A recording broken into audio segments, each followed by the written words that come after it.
Oh, we're finally back.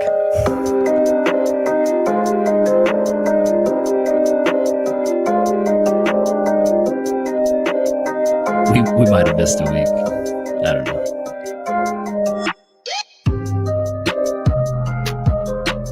Oh, we're back. Either way.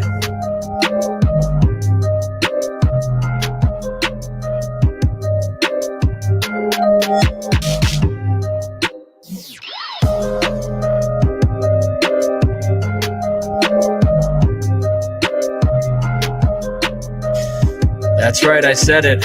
We are back. Hello, everyone. Elias Acuna here at HeSellsHouses. It's the Friday Night Forum where we do real estate questions live. I think we missed a week, but we are back. We're here. We're stronger than ever. And as with me as usual, boom. What's up? Do you think they missed us? We did miss a week. I don't know. Probably not. I don't know why too many people miss us. All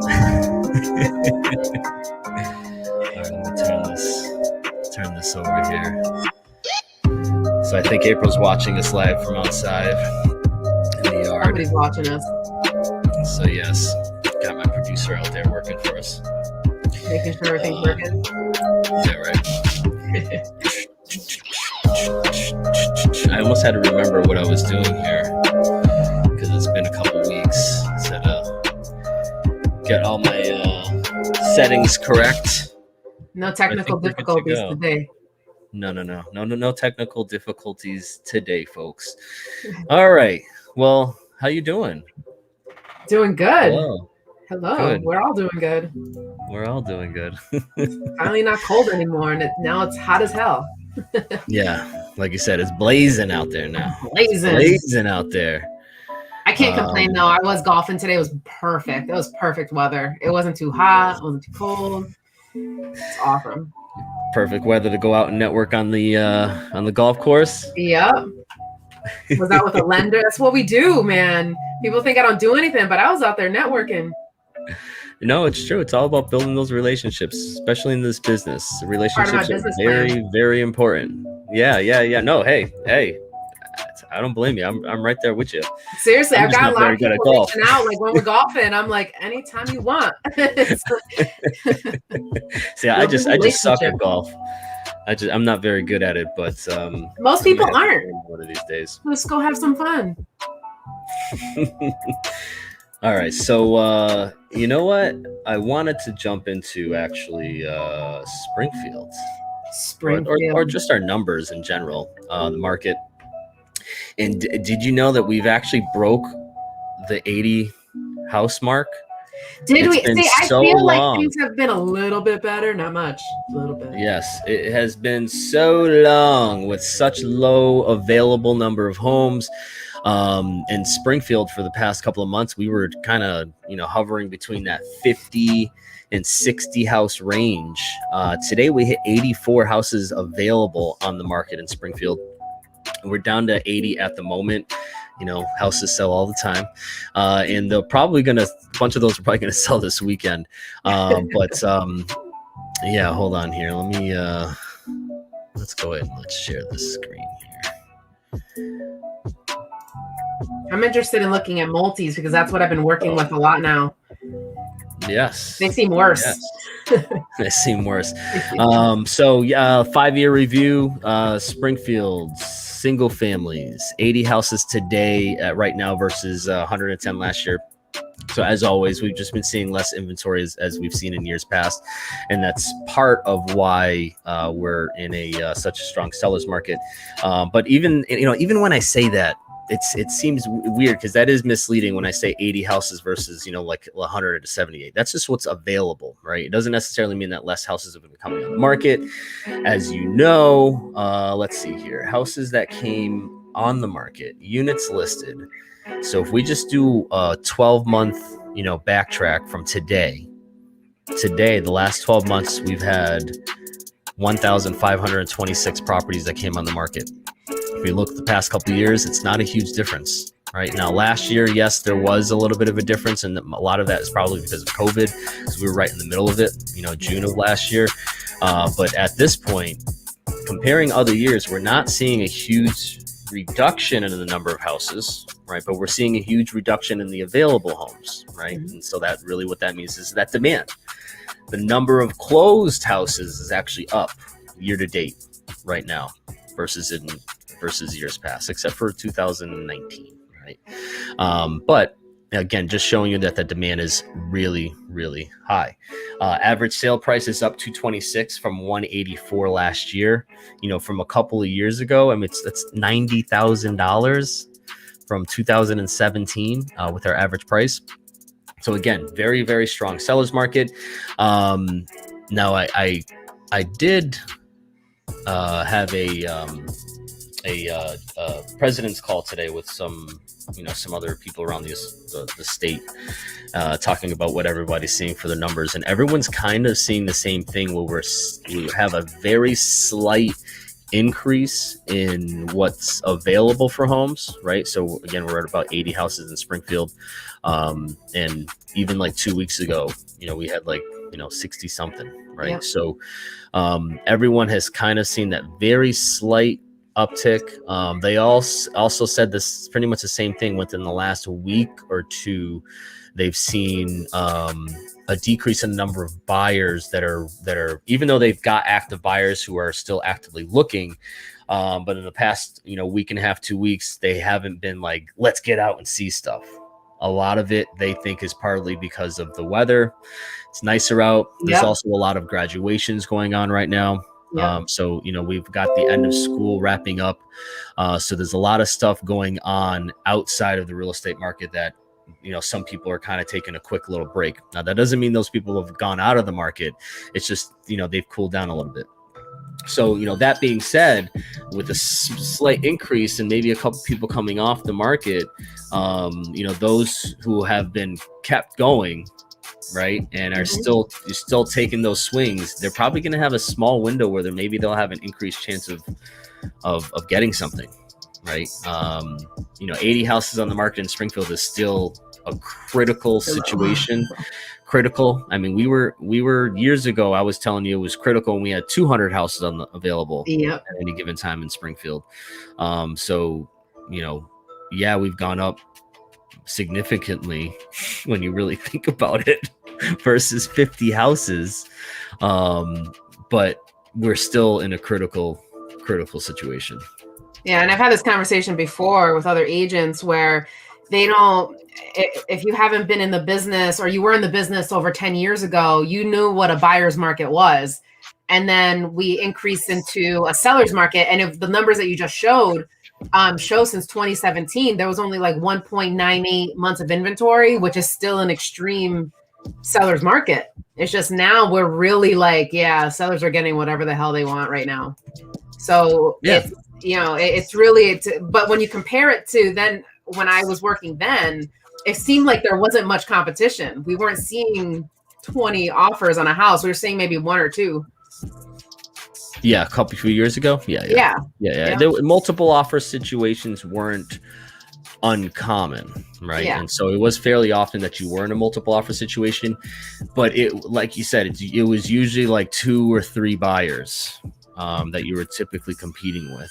Yeah. So a lot of times, that closing costs weren't necessarily a deciding factor because most people were looking for that. A lot of times people weren't going that far over the asking price. I had several, or actually many situations, at that point in the market where we'd be in a multiple offer situation and only one of the buyers would go over the asking price. Right. Or they would go to the asking price. Yeah. And the other 2 buyers just, didn't go as strong and didn't get it. So it's a completely different scenario. I swear almost every deal I did before needed closing costs or asked for closing costs. And it was just almost every single offer. It was kind of standard wording for me. Seller to pay $5,000. Now it's like, please, I don't want to put that in there. Please don't make me do it. Yeah, right. Like, you want this house or not? And it's not going to happen. Yeah. So, but not to say that you can't get closing costs. I mean, I've got some stuff under contract now where my buyers are getting closing costs. Yeah. So it's essentially, if you guys want, whoa, how did you do that, right? So there's a couple of ways, and this was a situation where we were in a multiple offer situation, and we did end up going a decent amount over the asking price. Actually, what ended up happening is there was some inspection issues, right? So we went under contract. Buyer was able to do it without paying for their, or without asking for a closing cost credit. And then a couple of items came up in the inspection that we knew would be an issue for everybody, right? Any new buyer coming along, and they needed to be addressed essentially, sooner than later. And we were able to get the sellers to, credit us towards closing costs, because the buyer was going to, deal with the stuff after the fact. Now there's a lot of buyers who are just paying for their own closing costs and taking that house as is, which, leaves a huge opportunity off the table in terms of being able to do other things or make an issue out of things that are an actual issue. But yeah, that's how I've been doing it lately. I wonder how many people are playing that game where they're like, they go way over asking, and then they, in the back of their mind, they're thinking, well, I'll just have the inspection and then start asking for money back or a reduction in the purchase price. And I'm wondering like how often that's actually happening. I guess I have to look at the numbers for, what things are closing for. Yeah, I mean, I guess if you look at MLS closing, I mean, agents don't always post in there the closing cost credit. Sometimes they just don't put the information in there, but you should be able to tell if someone's getting a credit back towards closing costs. I've got multiple deals where that's kind of what's happened, both on the buyer and the seller side. But it was always for stuff that, like, all right, this has got to be addressed, right? And so, it's either going to have to be addressed now or it's going to have to be addressed some other way. And, typically you're inclined to just, figure it out at that point. And these were all multiple offer situations, right? And let's say, all right, let's say you take the scenario the seller doesn't want to do nothing, right? So then the buyer can walk away, right? But if, let's say, the buyer walks away and you were in a multiple offer situation, typically the second offer wasn't necessarily the highest offer, unless you did take something that was, took a cash offer, took a lower offer because it was an appraisal guarantee or something like that.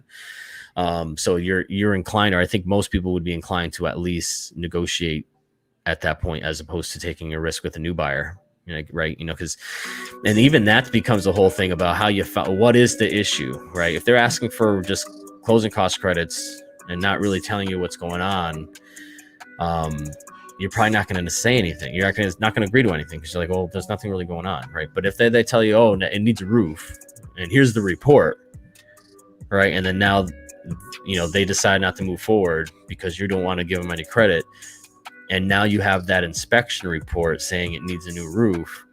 You got to disclose that now to a potential buyer.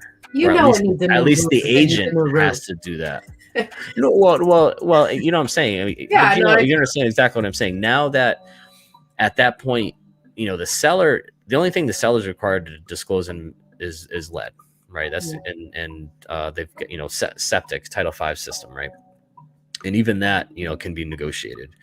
And if the seller is directly asked on something, then they have to be truthful. But if the seller knows it needs a new roof, they don't need to say anything to anybody if they're not asked. But if the agent's aware, they've got to disclose that information, right? And so, the seller has to kind of assess the entire situation in terms of negotiating those repairs. Because if it's stuff that most buyers aren't going to have a problem with, then you take that risk of, maybe moving on with another buyer who's still going to pay a solid price for the house. But if, let's say, it needs a new heating system, well, how many people are going to come along and I'm going to take it with knowing it needs a new heating system? So at that point, you're probably going to be inclined to do something about it. And if you can get away with giving that buyer a closing cost credit versus having to replace the heating system, at least on the seller side, that's easier, right? And especially if you're already that much higher than on the purchase price anyways, well then, you're golden. The only thing I got to worry about is an appraisal at that point. Oh, I Hopefully get it started on appraises. appraisal. I've had a couple recently that didn't appraise. I had one that did, that was significantly over the original asking price. We were a little bit concerned about appraisal. Came right in. I had another one that was 5,000 short on a 55 over the asking, and I had another one that was 11,000 short when we were 40 over the asking, and then I just had another one that we were 31 over the asking price, and we ended up 15,000 short on that. And Appraisal. you had the appraisal contingency in there, I'm sure, Yeah. because it's already in the wording on the offer, correct? So please tell me why I see a post from an attorney. You probably saw this too on Facebook about make sure you advise your clients that if the appraisal contingency is in there, that means if the house isn't appraised, you either, meet them at the appraisal price or don't sell the house. And these people are going 50, 60, $100,000 over asking price, and sellers are thinking, and this is the agent's fault, that they're going to get that sellers guarantee. are thinking they're going to get that no matter what. Yeah. And when I saw this post that from this attorney that it happened twice in 1 week, I was like, who is the agent that this is at? Because it clearly states these offer forms are 1.5 pages. As an agent, we should know that front and back.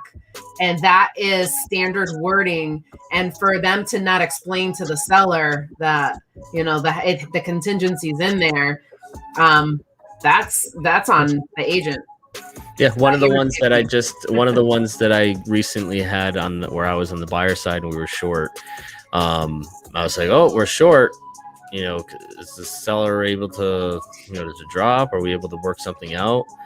And then the response I got was that, the seller says it's fine, that it's fine, and the buyer can still get the loan. Because, and I was like, what do you mean the seller says that's fine? Well, because the loan amount was for less than what the appraisal was. And I was like, well, we have to put a down payment based on the appraisal amount. And so, but the agent didn't understand that. So it was just one of those situations where they thought they were under the impression they were going to get that no matter what. And then the same response was that, oh, there was no appraisal contingency. And I was like, well, no, actually there is a appraisal contingency. It's right in the contract. That blew my mind. Yeah. But this is the agent you're talking to. I think what that just comes down to, your exact point, is making sure that you're familiar with the documents that you're utilizing. Right now, we have, or at least the association provides standard forms, right? And we call them standard forms, but there is no standard Massachusetts required form other than the agency, consumer relationship disclosure, right? Other than that, everything else is like whatever you want to use. And so the Realtor Association has those standard forms so that we don't get into these situations where every time we get an offer or every time we got a contract, we got to figure out what the heck is in this thing, right? Mm-hmm. And if you have standardized or forms that are used on a routine basis, it makes it that much easier to track these types of things. Like it does, is it a appraisal contingency? Is there an inspection contingency, right? What does it say about the termites? Because even though that says that, things like sellers got to do up to $1,000 termite treatments and repairs, that's negotiable, right? That could be removed. Yeah. That can be negotiated. I remove it now.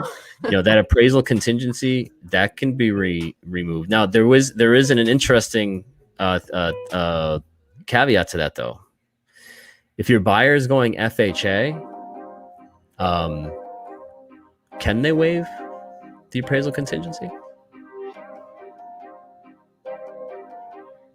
If they have the cash? No, but can they waive it in the contract? If they have the cash, that's But think about it. What does FHA require? Oh, the house must appraise. But now the buyer can choose to pay above. Yeah. Yes. Oh, so But I mean, FHA requires that the buyer has the option to cancel. yes. So if a buyer makes an offer with an FHA loan Yeah. with an appraisal gap coverage, can they technically waive that appraisal gap or waive that contingency? I guess they wouldn't be able to, but if you have the cash to go that far over, you shouldn't be doing FHA anyways. Well, Get yourself a better loan.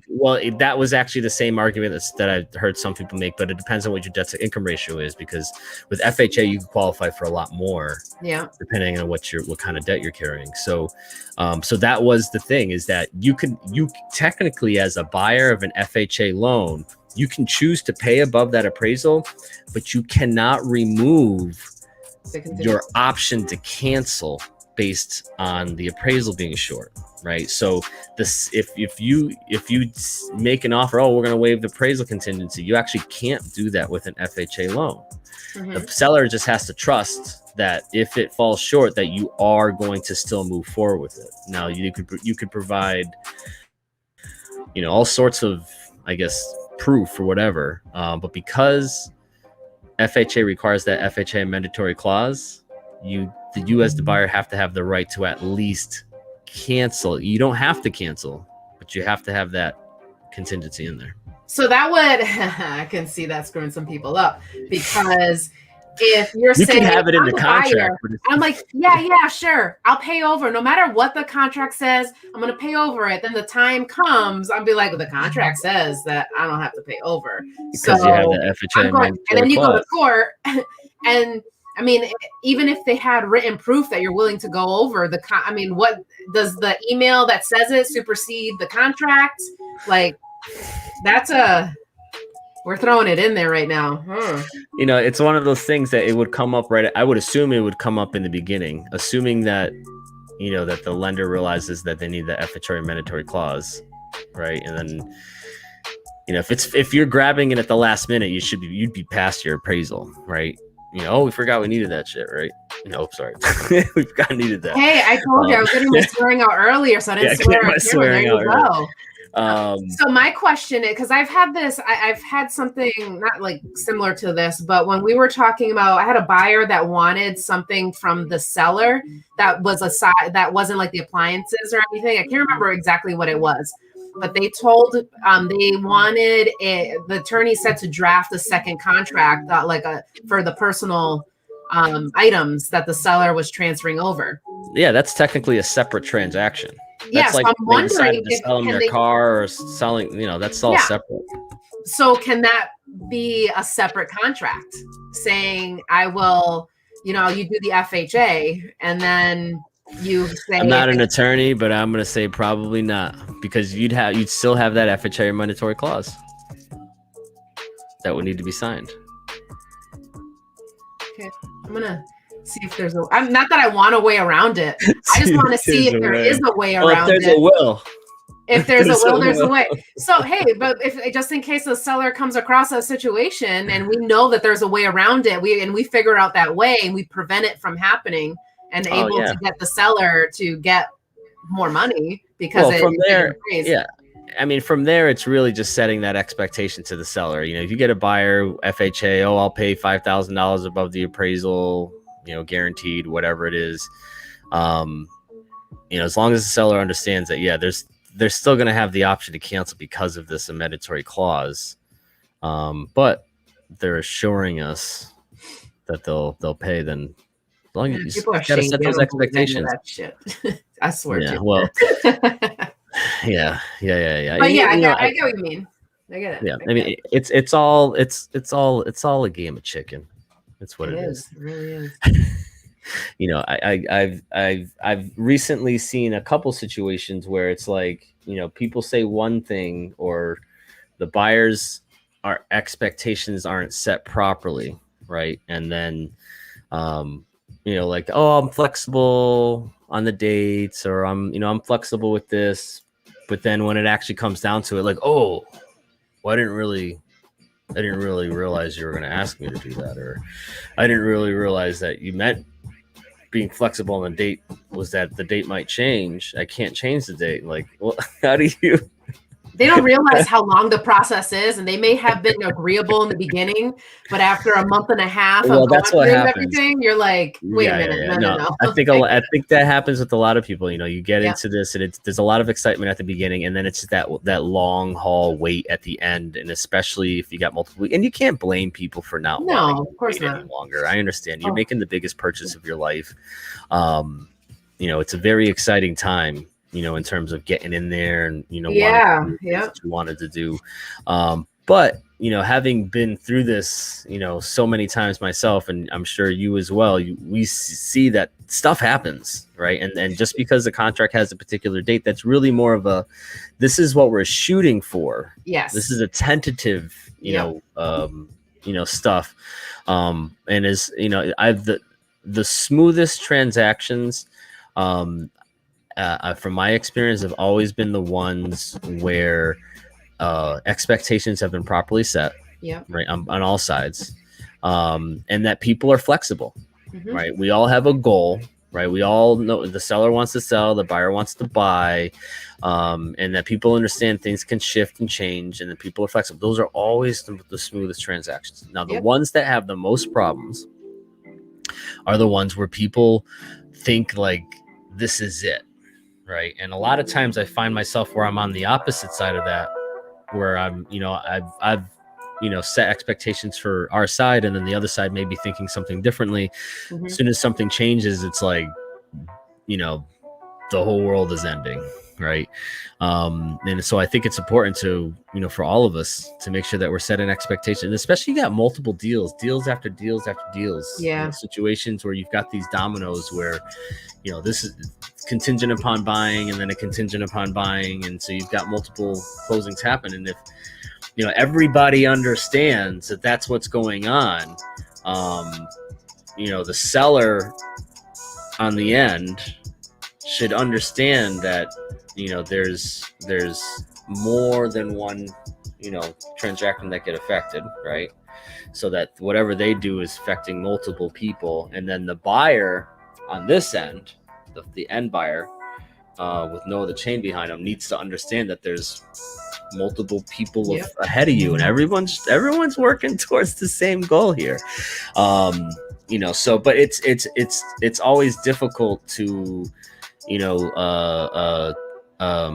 set those proper expectations. And even when you do, when something happens, it's totally disappointing, when you have to wait for a couple of weeks. No matter how prepared you are. Yeah. And I mean, especially with the moving, you've already packed your stuff, and I'm gonna live out of boxes for the next couple of weeks.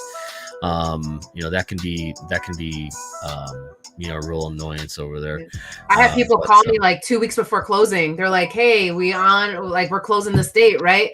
And I go, we're hoping to. I was like, until those keys are in your hand, like, I can't guarantee anything. I'm doing the best I can to make sure it happens. But literally, I've had deals lost the day of closing, the day before closing. Like, until those keys are in your hand, anything can happen. And it's like, we can't predict it. We do our best. Oh, it's true. We can't predict anything. That's true. You want to know why? Because it's a people business. It's a people People business. are unpredictable. Yep. People are unpredictable. People make decisions that are not rash. Or I had somebody like 2 days before closing ended up like a $50,000 debt on their credit because they weren't paying child support. I'm like, you knew this at like the last minute ago. And we actually were able to close. They had to just redo some numbers and kind of, but I was like, when they ask you if you have any debt, like that's a huge debt. That's a big debt. That's a big debt. You know you're not paying.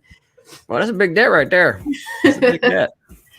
Oh, God. So I mean, I've been on the seller side where the buyers go buy a car prior to closing. Oh yeah. So you want to reason for last mark issues. Last minute issues. Oh, last minute issues. Oh, that's what he's saying.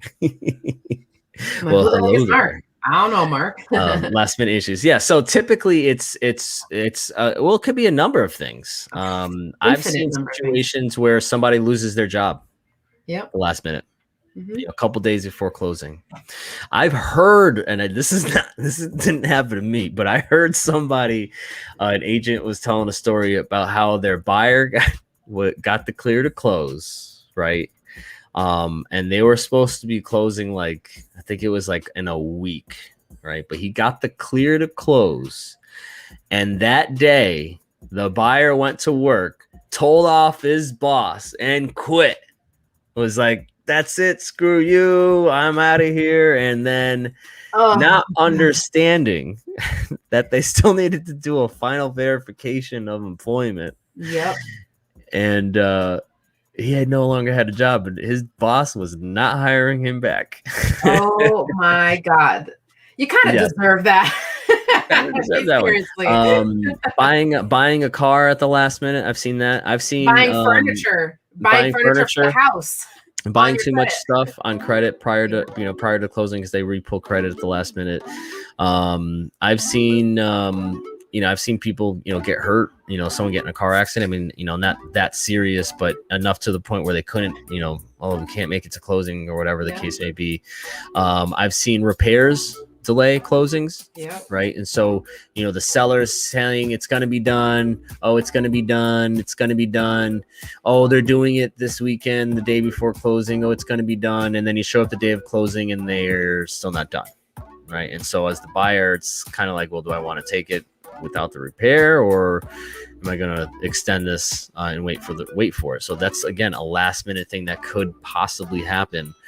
I mean, you would hope that something like that, because I've seen it happen, you would hope that something like that's not intentional, though I would guess that there are a number of times where that's the tactic, is to basically just, oh yeah, it's getting done. Oh, they got to do one more thing, and then you show up and nothing's done, and it's like you're kind of left in the position to kind of take it or leave it. That sucks. How about showing up the day of closing for the final walkthrough and the seller hasn't even packed a box yet? Yep. That's fun. And then, it upsets me because the woman, she was a sweet woman, and she's like, I didn't know I had to leave today. And I'm like, well, you were selling the house today. And she goes, yeah, but I didn't know I have to leave today. And I go, who the hell is your agent? How did you not know that you needed to be out of this house today? And that's another thing. When we talked about it last time, or listing agents not doing a final walkthrough with the seller to make sure everything's in order.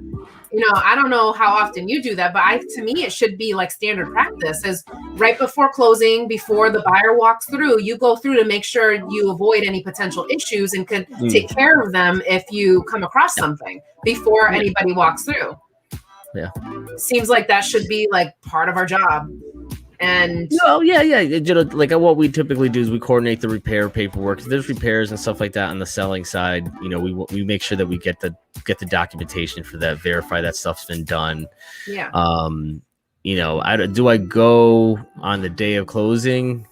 No, not necessarily the day of closing, but just to know that things are okay. Make sure that they're moving and yes, exactly. At least call your client, like, hey, how's packing going? How's moving going? Yeah. No, but I've had that. I guess I've had that a number of times where I'm on the buyer's side, and we close, and the seller's like are just starting to pack that morning, or they're like, oh well, we'll be out tonight at 8:00. We're like, well, we're recording like early this afternoon, and the buyer is ready to move in to their new home, and people forget that there's other people involved, right? Because and again, you can't really blame them. They're going through a huge transition at that point. Selling a house is not easy, right? And so they're not thinking, oh yeah, I got to be out this day. That's what they're thinking. They're not thinking somebody's got to be coming in that day, right? And so that's why it's important for your agent, or to have an agent that's going to be guiding you through all of these little things, right? And we say this all the time, the actual selling the house is probably the easiest part of all of this. Houses sell themselves. Yes. There's all of these other things that agents really do. There's all of these other things, that really makes up the bulk of what the job is. And that's the guide, guiding you through the process. The one that's making sure everyone is doing what they need to do, making sure that everyone's in line. You're essentially the project manager. You're there as a resource, for your seller, for, questions, even just general therapy, stress. They're just gonna, I gotta just release some stress. We should get an honorary degree from someplace. Yeah. Right. Psychology. You're the guide, and then your role is to make sure that everyone does what they need to do, and then you're there to solve problems, right? And who solves the most issues in a transaction? The agent. Mm-hmm. Agents almost always are the ones that keep the deals together, right? Or at least the good agents, right? Because what they're doing is they're looking for solutions as to how to get the buyer to the closing table and the seller to the closing table, right? To do what it is that they've been hired to do. And a part of that is knowing what all of the possible ways you can do stuff, right? And that's going, you don't learn any of that by, reading one particular book or anything. Yep. It's really, your job is learning a million different things in a million different ways, absorbing as much as possible through, education, going to webinars, going to networking events, just talking to other agents, going to play golf. Networking is huge. Going to play golf. No, seriously. I'm sure. How many times are you problem solving where you're hanging out with other realtors and loan officers? All the time. I mean, today I was with somebody, a loan officer, and hearing what she's going through, and it's like, oh, I've never been through that. Like, I want to know how she's dealing with it. I'll figure, maybe ask her questions like, how did that turn out for you? Yeah, exactly. And what did you do? How did you How are you dealing with it? Right. Yeah. And if it's an unresolvable problem, well, how'd you get in that scenario? Yeah. Yeah. Right. And so I can avoid getting in that same scenario. How can I avoid doing that? No, it's totally true though. So what I learned today is the problem that she was having, I didn't even think could be an issue. And then I'm like, and then I was like, oh, I guess that's something I'd have to really look at. Consider. If I ever come across that type of situation. Yeah. I did learn something today. We say that, agents, sometimes will say, well, why would I network with other agents? Well, because how are you learning? Yeah. Right. Besides going to a class, which again, that teaches you basic concepts, but it doesn't tell you actual real world issues that people have dealt with themselves and how they resolve those problems. You typically find out about stuff by talking to other agents, going through it yourself, right? Having the experience. We've got a lot of experience at our office, right? Yeah. I've been licensed since 2002. I was just looking at, some of our sales, we've done over the last number of years. In Springfield alone, we've sold like over 1,300 houses in Springfield properties. So, I've been in so many freaking houses in Springfield. It's crazy. If you live in Springfield, they've probably been in your house. In your house. That's so true. Yeah. Legally in your house. Oh man, that's awesome. That's So that could be one of your did you knows. That could be one of the did you knows.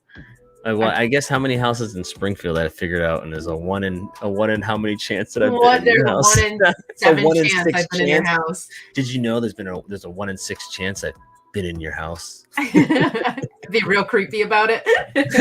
There's a 1 in 6 chance that I flicked your light switch on. Oh my God. You need to stop, because now I need to know this number. We need to figure this out now. What this really is, right?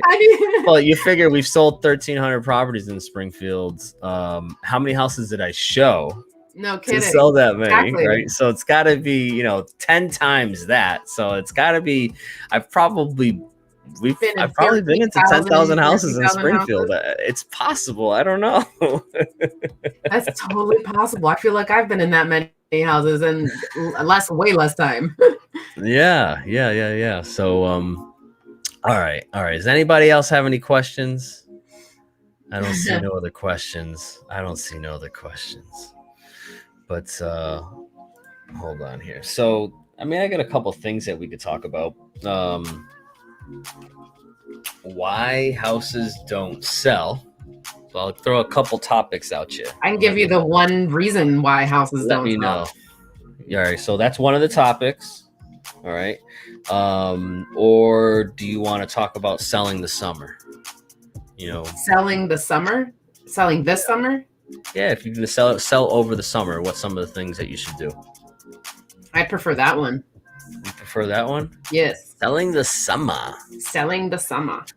Yeah, so I don't know what article I got this from, but basically it was just talking about, I mean, it's pretty common sense, some of the stuff, but selling summer. And especially, after last year, it's very, very important to have outdoor spaces, right? Everyone really, really right now is looking for outdoor entertainment spaces. So if you are planning on selling this year, even if you're not planning on selling this year, you should get into really defining your exterior entertainment spaces. Mm-hmm. Right? So we've got, gondolas, patios, little fire pits, anything you do to accentuate that space and to show that you have the availability for people to kind of hang out outdoors. That's definitely going to help with the sale of your house. Right now, selling the dream. Now, the other thing is that ACs. Right now, even if you don't have central air, if you've got window ACs, you may want to consider having them on for showings, right? I can tell you, it just makes an impression. Yes. Right off the bat, when you walk into a house, almost always when it's crisp in there, the buyers almost, oh, it's so nice and cold. Yeah, we can keep it nice and cold in here.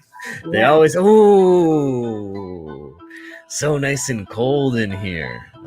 So that's definitely one that if you've got the central air, you want to make sure it's set nice and cold prior to the showings. If you've got a digital thermostat or whatnot, you can do that based around your scheduling, or at the very least just have it set for the day. So that's another one. The third. Say hi to our people out there. Hi, hola. Hey, what's up? Yo, outside seating and bonfires. That's what's up right now. I was thinking about having a bonfire tonight. We'll see. I think the next time we do this, it's gonna be Friday Night Fire, and we're gonna be at your house. The Friday Night Fire. Fire. Yep. Yes, we will have the proper permits. Of course. Yeah, so there is permitting depending on where you're at. That's interesting to see, right? Depending on where you're at, there's certain permits that you may need in order to have what's called an open burn or open fire in your property. So please check your local ordinances to find out what you can and cannot do. Generally speaking, though, you can do a cooking fire without having to have a permit, but that typically has to be an enclosed fire, and then obviously you got to be cooking or have the ability to be cooking on it. But I think marshmallows count. Right? I was just thinking about what I could do. I could make a big old thing, just have a grate, and when the people come over, I just put the grate on it, like we're gonna cook something. It's not right. Yeah, I mean, you see people all over the place. They have fire pits, and again, as long as if there's the enclosed ones, stuff like that's not a problem. The other ones that I've been seeing a lot more lately are the gas ones. Those are kind of cool. I'm not sure if I'd want to like that to be the sole thing that we're sitting around, but I kind of like the idea of the accent table ones. Have you seen those? Yeah, my dad has. He just bought one. Yeah, he just bought one. Yeah, and it's really nice. But I can't imagine like that be the. I like the actual thing. Fire. Yeah, I want to put the wood in there. It's like I want to smell the campfire. I want to smell it. I like smelling it, and I want to smell like a bonfire the next morning. Oh, I do. I love waking up and it's in my hair. But what's funny is the reason he got it is because his wife hates it. Wanda hates the smell, so he got her a nice little gas fire. So sweet of him. That's good. That is sweet of him. Isn't that I sweet? thought you were saying he got it because she hates the thing that he got, and that's why he got it. No, That's she hates. for a second. Like, I was like, wow. So we would have the fire pit going, and she'd sit way away because she didn't want to smell like the campfire. But we wanted her near us. We wanted her with the family. Now she got her own little. So now he has this nice little setup with the fire, with the gas fire thing. Yeah, it's awesome. It's really That's nice. so funny. That's so funny. Good job, Dad, doing things for your Good wife. job. Good job. Good job. Congratulations. Yeah. So we had questions. So a raging 10-foot fire is okay. No 10-foot fires. No 10-foot fires. But you have you have a lot of land. You can't have a big bonfire. Not an open fire. So not without a permit. So in Munson, they actually allow for seasonally. I think it's from mid-January into the end of May. No. March, April. Might be the end of April. But in any event, what you're allowed to do is get a permit, and on that day that you have the permit, you can do an open burn. Nice. But that's only during certain hours. So I think we can do like 8 a.m. to 4 p.m. And they also require that you have to have a hose out there. You have to have a shovel out there. Yeah. Someone has to be attending to it. But it's really the whole point of it is so that you're burning the brush and stuff, from the previous years. So you can just have a fire, just put your chest around it, be like, fire. Oh yeah, we did. We've done them. We've pulled the permit. Actually, we did one earlier this year, actually. And we had a decent fire. My neighbor has a pile that he builds throughout the year. He just dumps all this stuff there, branches, trees, all this stuff goes there. And then so he did it at the beginning of this year. It was kind of cool. We went out there and watched the fire for a little bit, but it does a big, huge burn, lights the whole thing up. It's a giant fire, and it was in the snow, so it was kind of cool. So everything kind of melted around it. But yeah. So your dad says cigar smoke gets rid of campfire. That doesn't make it better. That doesn't get rid of it. I'd rather smell like campfire than cigar smoke. Yeah, right. So, again, if I guess where we started with this was selling the summer. So all these things are really what you want to feature if you're going to sell your house this summer. Now, the other topic that I had written down was why houses don't sell. And I know you had an easy answer for this one. There's a couple. It's the easiest. There's only one reason the house doesn't sell. Why? We know this. The house was priced incorrectly. You're not at the right price. Every house will sell at the right price.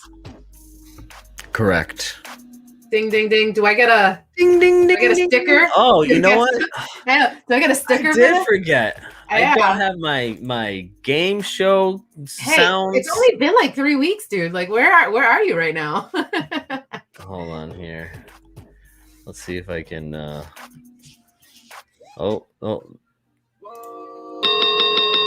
We're back. Yes. We are back. All right. We are back. Your mom has a question. All right. So the pricing, building materials. Yes. So this actually kind of, my dad had mentioned something before about Advocacy Week, but this kind of relates to that. So how the price of building materials. So part of the reason that we're dealing with such a strong seller's market really has to, the whole simplest way to say the issue is that we just don't have enough houses, right? It's the simplest way to explain this. And for a number of years, we haven't been building enough houses in order to keep up with the demand. Mm-hmm. I was on a state call or one of our legislative calls this week, and it was estimated that Massachusetts had a building shortage in terms of, again, the demand and the number of home people are trying to buy. And for the last 30 years, we've been building about 30,000 houses less than we need. Mm-hmm. That's for 30 years straight we've been doing that. right? Now, this is if you're averaging it out, right? Obviously, the number goes up, goes down, whatever, but we just haven't been able to keep up with the number of houses that we've actually needed every year, right? Now, so we were already building less than we needed. Then after the market crash in 2008, that drive for building went down even less, right? And I was it you that had what quoted? Was it how many million we were short by? Did you have that number? We were talking about this so we were talking about if we added 500,000 houses to what we're building now, it would take us 10 years to catch up to what we actually need. So what is that? So the 5 million, we're short 5 million at the moment. We're short, versus based short on 5 million, on our rate That's what it was. building at the moment. All right. So the rate that we're building right now, we're still going to be short. Yeah. Right? So that's really what it comes down to. Not enough houses, not building enough. And this whole scenario has made it worse. Building materials, right? And that actually comes back to a lot of stuff, actually. Partly because of COVID. Supply chains. Even before that, the prices of materials were going up for a couple of years. Actually, cost of a 2x4 was already going up before COVID happened. I know during COVID, yes, it shot up. Yeah. But it was already going up. So if everyone's saying, "Oh, it's just COVID," no, it was already happening. Now, because of what happened last year, that caused a lot of issues when it came to supply, right? So we weren't creating as much materials that we needed. Two, the demand went through the roof because everybody was home trying to do weekend projects all week because everyone was home. Yeah. And then the supply chain. All right, so not only were we making less, but the ways to get stuff to people was slowed down. Yeah. Right. And so the demand for building materials is just skyrocketed. Right now, I think 2 months ago, or not even 3 months ago, I might think it was a little bit more towards the beginning of the year, we were talking about how a 1 year change in a new construction had gone up by 25,000. That's now 35,000. Yeah. Wow. It's June. So in the last year, from what it cost to build a house, that same exact house now costs $35,000 more. All right. Now, a couple things. So you're thinking, oh, wow, the prices of houses are all going to go up because of that. No. So what that doesn't mean that the houses have gone up $35,000 in value, those new construction houses. It just costs $35,000 more to build those houses. Okay. So what does that do? That also pushes out some of those buyers that would have been able to buy that new construction house are now going to go ahead and focus on existing homes, which we already have a huge shortage of. So the cost of building materials, even though you think, oh, that's only going to affect new construction, that is affecting existing homes because a number of buyers are being prevented from moving on into a new construction property. So then again, we have this huge demand for what's currently available. That's just one of the reasons why we have demand. It's not the sole reason that prices are going up because, new construction is too expensive. No, there's a whole number of things that are like attacking us from all these different angles that are causing it's a perfect storm of all these different things that are causing. Yeah. I mean, this was brewing for years. Yeah. I mean, we've talked about this all the time. I mean, you go back to 2017, Hampden County, 2017, I'm sorry, it's Springfield 2017. And we were at 1.8 months of supply of inventory then. So that you remember me at meetings saying, this is a critical issue. This is great. I remember that. Yeah. Like, oh my God, like what we need to do something like and the National Association even identified Springfield as an area of critical concern and this was years ago. And that's when we had, an average of 118 days on the market. That's when we had 178 available homes. At that today, that's when we had 1.83 months of supply. Whereas man, I remember those today, conversations. Oh, we have less than half the number of available houses, right? The days on the market is down to 49 versus 118 back then. And then the month supply is down to 3 weeks. We were at almost 2 months then.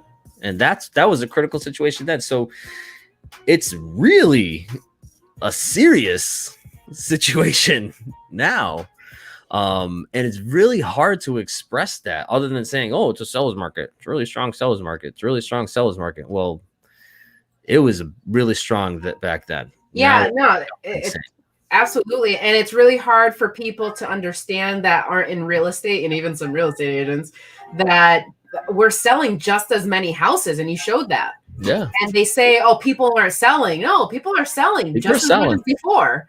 It's just not enough to meet the demand. And that's hard for people to really understand these days. Real quick. Oh, thank you. I am your filter. I just had to put that up. So, well, why else?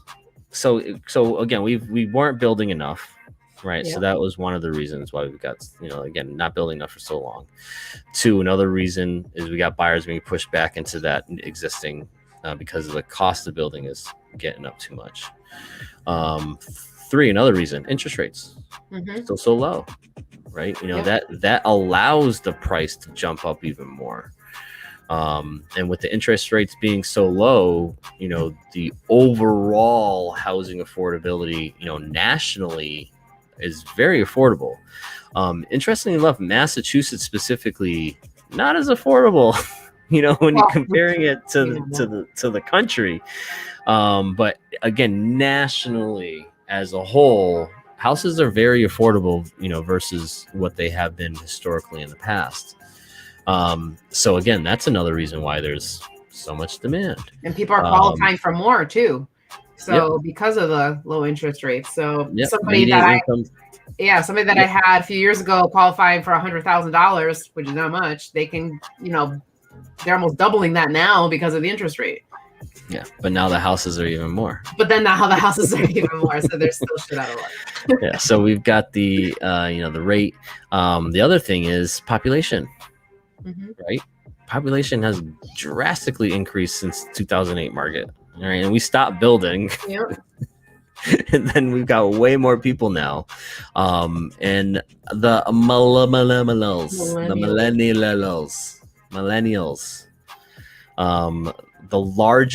by far the largest group of buyers out there right now. They are moving the market. They're coming into their day. Right, they're starting families, they're getting ready they want to start spending money. They've saved some money, and they're getting into the market, and there's just not enough. That's amazing. When I first started, it's only been since 2015. It hasn't been that long. And I remember us talking about how the baby boomers were the big generation buying. And it's like how quickly it flopped, and now it's millennials. It's really crazy. We don't care about boomers anymore. Well, because you figure when even 7 years ago, a lot of those millennials weren't in that. They weren't even, they had jobs. Right? Well, we're millennials. We're off by, I think, 39, 20 is what, 20. No, but we're at the top end. We're the elder millennials. Yeah. What I'm saying, so people in their 20s or higher 20s. Again, they weren't in there like their full-time, this is my career type of situation. Geriatric millennials. Really, April? Really? I hope that doesn't become a phrase like something people say to us. Geriatric millennials. Well, they might catch on. We'll see. No, it's not. I'm not ready for that yet. All right. So any questions? Any questions for anybody? No, we good. We good. No. It's a real thing. Right. It's a real thing. Thanks, April. It is a real thing. So another. It's a real thing. Geriatric April. Is it? I'm mad. I'm mad at it. I'm so mad at it. I swear, somebody called. If somebody out in public calls me a geriatric millennial, there are gonna be some issues. So don't do that. Is what it is. Is what it is. All right. So, solar. You've been dealing with solar panels lately, or seen any solar panels lately, or what? I have. Don't run into them a couple houses ago that I sold. Yep. I have like wicked allergies right now. I had solar panels on them. The house that I sold recently. Let's see here. Escalation says all realtor accepted. So it's actually not up to the realtor. Noemi. It's actually up to the owner of the property as to whether or not they are willing to accept an offer that's an escalation clause. And this is actually something we've talked about here before. Personally, not a huge fan of escalation clauses. Interestingly enough, I actually have not seen them as much recently. I haven't either. Year, I think I've seen maybe 2 escalation clauses. Last year, they were coming left and right. Because they were like new, it existed, but they were shooting at, and then people started seeing the flaws in the escalation clause, the severe flaws in it. So I guess we'll explain to you what the ups and downs are. All right. So, ideally an escalation clause, as if you're thinking about it from the seller side, you're thinking, you want to get the highest and best offer on the house. Okay. Now on the buyer side, you're trying to get the house for the lowest price possible. Okay. So when we're talking about an escalation clause, you really have to look at it from 2 different perspectives and understand which one you're going with, right? Are you on the seller side or are you on the buyer side? Now, if you're on the buyer side, right, there are some benefits there because you could potentially get the house for less than what it is that you're actually willing to pay for it. Right. So it's, say, for an example, house was on for 200. You offer 200 with an escalation clause up to 220. You'll pay $1,000 above any other offers. Right. And let's say an offer comes in at 209. Right. Now, based on your escalation clause as the buyer, your offer's at 210. Now, if the seller's looking to accept an offer with an escalation clause, great, you've won that property, right? You've now got it for 210, even though you were willing to go 220. You now got that for 210. Now, think about it from the seller's position. If the seller wants the most for that house,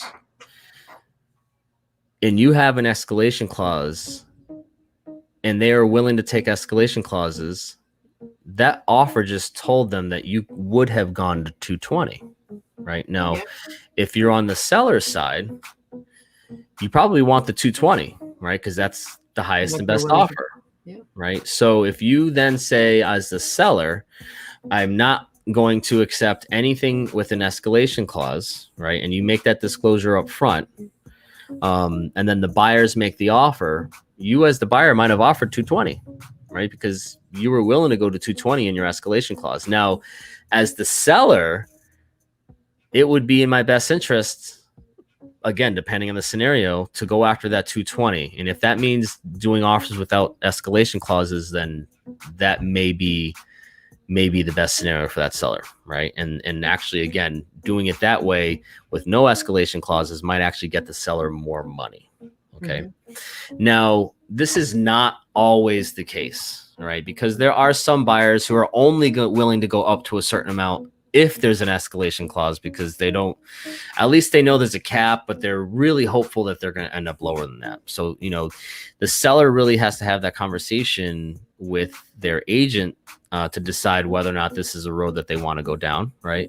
And then as the buyer, there are a couple of issues as a buyer. Think about it. If you are the buyer and you make an offer that says, okay, escalation clause to $220,000, all right, because I'll beat any offer by $1,000. All right. Now, all of a sudden, the seller sees that there's this escalation clause. What would prevent the seller from making a phone call to a friend and say, hey, friend, go get a pre-approval and write up an offer for $219,000 on my house because it'll get me an extra money on this. Right now, do you even need to ask them to get a pre-approval? Well, it depends. I mean, now if you are the buyer and you're writing an escalation clause, you want to know that there's proof of that second offer, right? Because are you just going to believe the other agent that, there was another offer and that's why your escalation clause went up? Yeah, I get that. Again, do you want to believe that, right? So, in that escalation clause, you need to have some sort of assurance that you're going to get proof. One, what is counted as proof? What's counted as proof, right? Because in that scenario that I mentioned where the seller calls a friend, the friend gets a pre-approval, writes up an offer just to raise that escalation clause. That's a legitimate offer, isn't it? Right? And how do you argue as to what a legitimate offer is and what a legitimate offer isn't? Right. So as a buyer, an escalation clause, yes, does have the potential for you to get the house for less, right, than what you're willing to pay. Because, again, if you end up with less than what the maximum escalation is. However, as a buyer, you need to understand it also puts you at a huge risk to be taken advantage of. Mm-hmm. Because who would know? How would you know if that second offer that came in at 219 that forced your escalation clause up? How would you know that was a really serious buyer? There's no way. There's no way of knowing. So, for the buyer, again, I think for me, it's just, if whatever you're willing to pay, make the strongest offer, right? If you're willing to pay 220, just offer the 220, right? Let's make it strong. And if you really don't want to go to that 220, then maybe you shouldn't be maxing yourself out, right? And maybe that's the indication that that's too much for you to offer on the house, right? And then as the seller, like I said, do you want to potentially leave money on the table?